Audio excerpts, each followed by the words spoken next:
and finds that the conditions and restrictions the siting board has made a part of the certificate reasonably address and mitigate many of the concerns and potential impacts that the town has identified in connection with the wind project. And whereas Barron Winds and the town of Fremont each desire to enter into an agreement to mitigate the financial and functional impacts on town highways that may result from the construction, operation, and maintenance of the wind project. And whereas the town board adopted a resolution on Tuesday, October 8, 2019, directing that all town board decisions relating to the wind project be made by a vote on roll call of all town board members for whom a conflict of interest has not been identified. Now, therefore, be it resolved by the town board of the town of Fremont as follows. Section 1. The town board finds that the proposed road use and repair agreement, in conjunction with the certificate conditions and restrictions determined by the siting board, reasonably mitigates the financial and functional impacts on town highways likely to result from the construction, operation, and maintenance of the Barron Winds LLC wind energy project. Section 2, that the town board hereby authorizes and approves the road use and repair agreement between Barron Winds LLC and the town that has been presented to the town board. Section 3, the town supervisor is hereby authorized and directed to execute and deliver the road use and repair agreement to Barron Winds LLC and to execute such other documents as may be reasonably necessary to give force and effect to that agreement. Section 4, this resolution shall take effect immediately.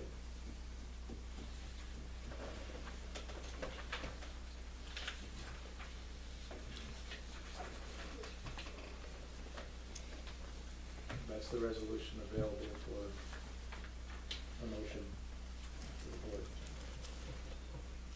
And this is standard procedure, pretty much, throughout the land where everybody else has it. Perhaps a little bit more deliberate and sort of step by step than in some cases. We're trying to be very careful about that. That's how I've advised to proceed as deliberately and clearly, so there's no question about what is the process the board is using here.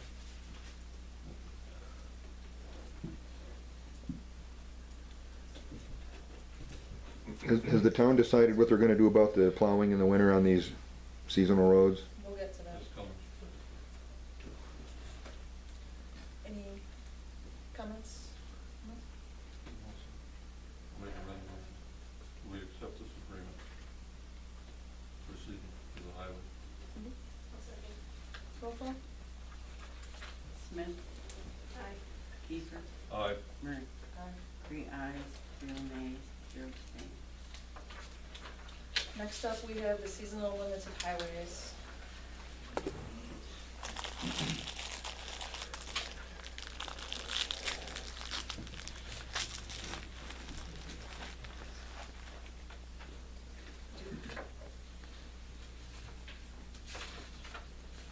That's pretty short, we can read that if you guys want.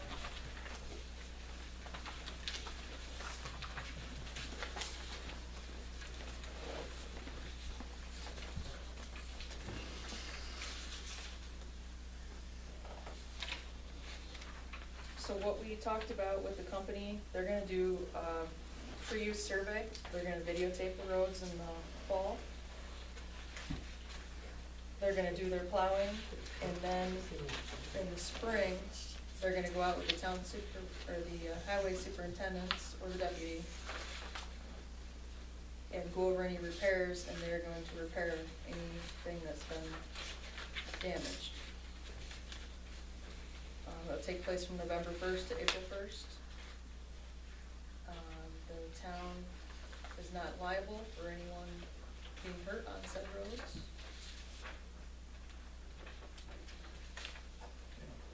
It includes in some ways, one of the most important parts of that agreement is it includes an indemnity of the town. We had some discussion at the last meeting about that. The scenario is if there's a road, seasonal highways town doesn't have to plow them, doesn't have to basically make sure that people can traverse them despite wind or snow and weather conditions. But if Barren Winds plows that road to do maintenance on a tower or just access and inspect it, there's a good chance that somebody's gonna drive down that road who otherwise wouldn't have, because if it was buried in 2 feet of snow, a lot fewer people are gonna drive on it than if it's been cleared. And because it is a public highway, neither the town nor Barren Winds can deny people the ability to try to use it. But if they use it, it's more or less at their own risk. But if they use it, somebody gets hurt, something happens there, they try to sue the town for that, say, oh, well, you should have done a better job of not only plowing the road, but it should have been sanded and salted or something else to a certain level, or just, we got hurt, so something clearly must have been wrong.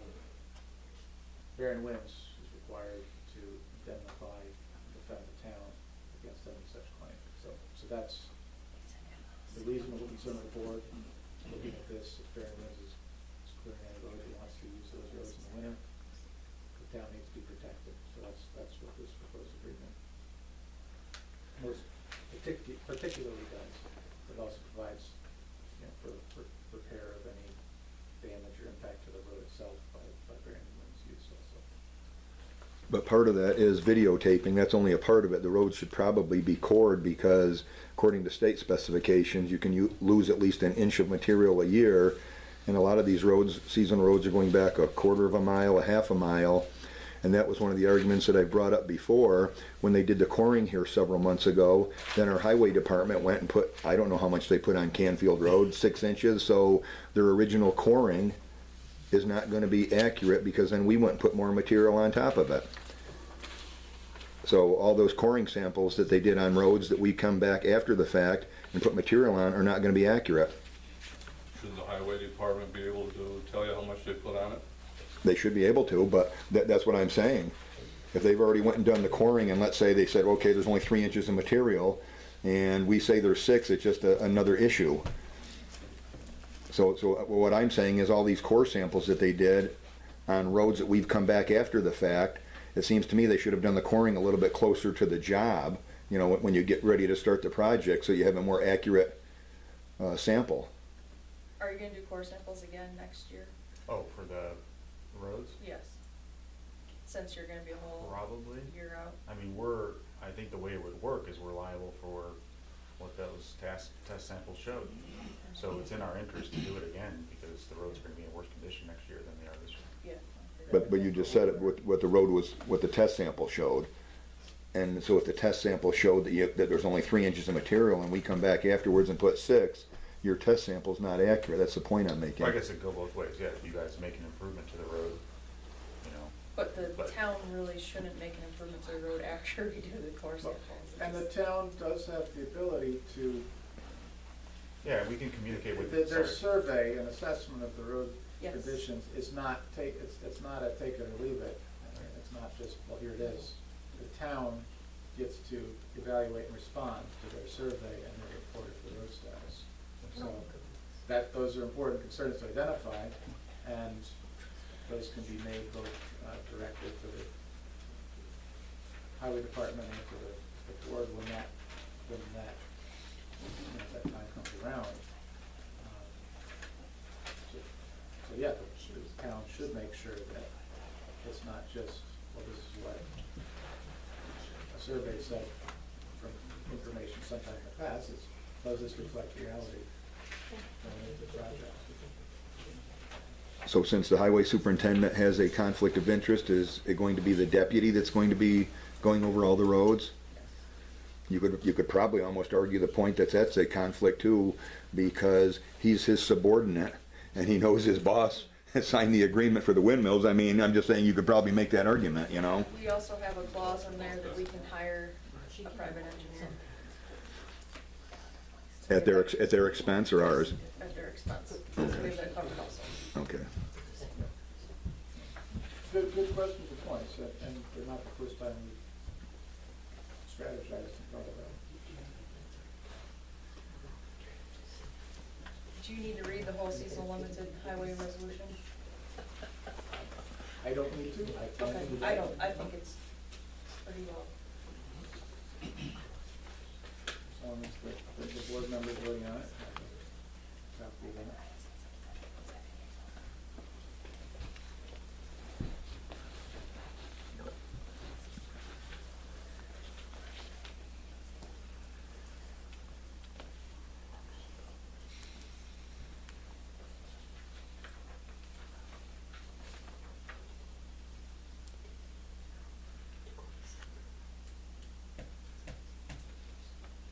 Dane or Cindy, do you have any questions or comments? I do not.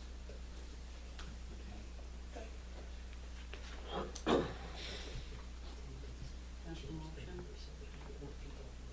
I'll make a There's no resolution. motion yet. I'll make a resolution that we accept the agreement for Very the good. season time. Keep it down so we can hear the meeting. Second. Roll call? Murray, Aye. Smith, Aye. Kiefer, Aye.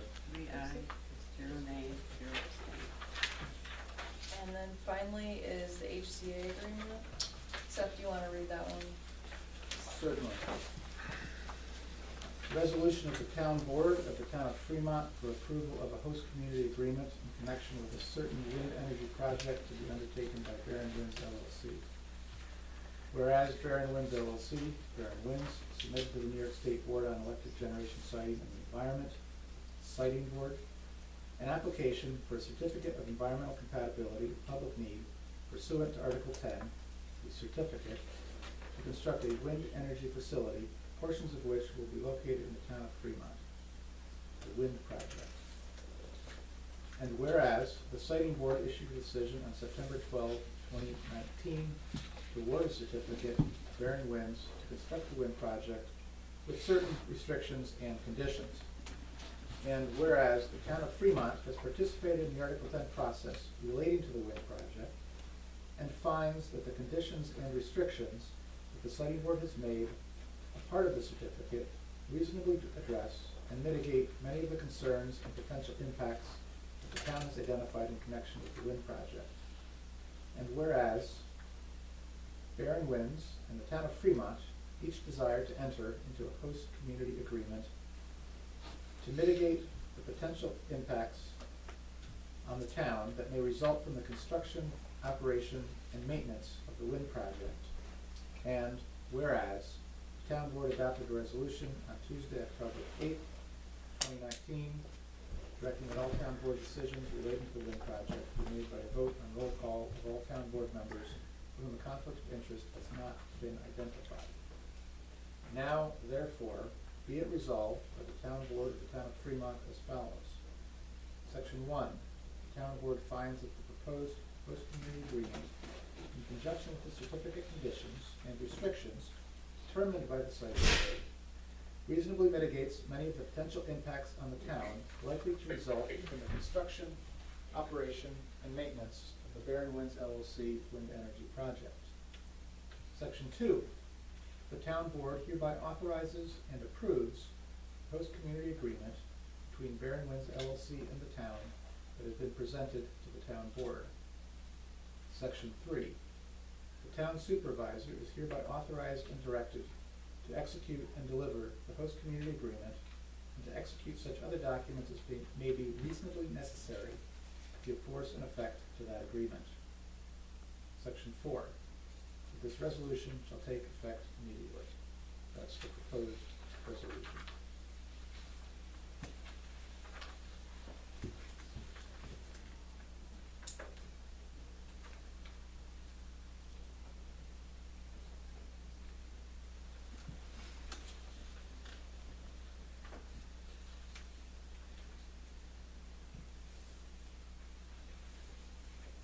Make a resolution that we accept the host community agreement.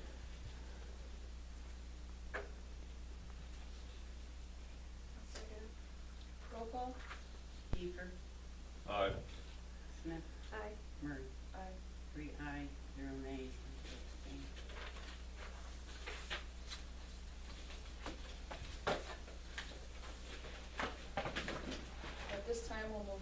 2020 budget.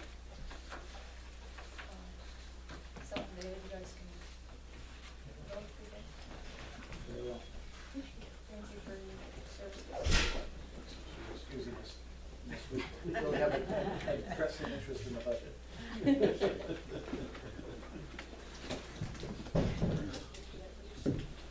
Oh, did you guys wanna, we can do the roof agreement real quick? Yeah. We'll do that first. Okay.